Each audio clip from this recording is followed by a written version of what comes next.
Mohamed Gassim. Richarlison for me looked pretty good yesterday, had some nice chances as well. I would love to talk about Richarlison because last week I made a video saying he was a trap. And to be honest, some people didn't necessarily agree with me. A lot of people were bringing him in. He didn't score anything against Arsenal, which you may assume that I would now come in and go, told you so. But the fact of the matter is, he was better in that game against Arsenal than he was probably against the first two teams he played, Wolves and I forgot the other team. But his underlying stats in those first two games were pretty awful, and I did discuss them already. It was something like 4 attempts on goal, 3 on target, 3 goals, which was a conversion rate that isn't really something you can keep up, which of course that showed in the Arsenal game. But in the Arsenal game, if we can filter it to just this current game week, Richarlison was one of the best midfielders for underlying stats, which proves my point wrong about him being a trap. And I will always admit when I am wrong. He looked better in this game than he necessarily did underlying stats wise in the 2 games where everyone was saying you need to. I am worried about penalty area touches in the box. Only 2. I'm kind of expecting more because you've got the likes of Brooks from Bournemouth, Willian from Chelsea, Gundogan, Mahrez, Son, Fellaini, Hazard, all getting 5 or more, and then Richarlison's there with 2.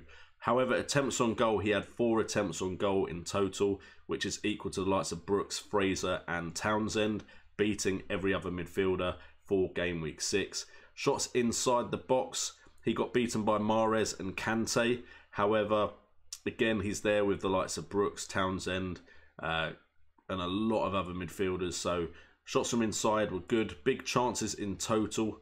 I don't think he actually had any big chances. No big chances in that game. However, 2 of his 4 shots were on target, which is a 50% shot accuracy rate, which is a bit more sustainable in the long run. So he definitely looked like an option. However, expected goals and expected assists, he isn't really featuring that highly at the moment either. So do I think he's going to have a sudden turnaround? I mean, I'm saying turnaround. He's only had 1 game back and he didn't score in it. However, Everton's fixtures now do have a nice 3, which is tempting me. Fulham, Leicester and Crystal Palace. I think especially against Fulham and Leicester, their defences are open to concede. So Richarlison could be a good 2 game week punt there. And then again against Palace, who knows what they'll do. Then it does get a bit wishy-washy because they've got Man United, Brighton Hove Albion, Chelsea, Cardiff and Liverpool in the next 5 after those nice 3 fixtures.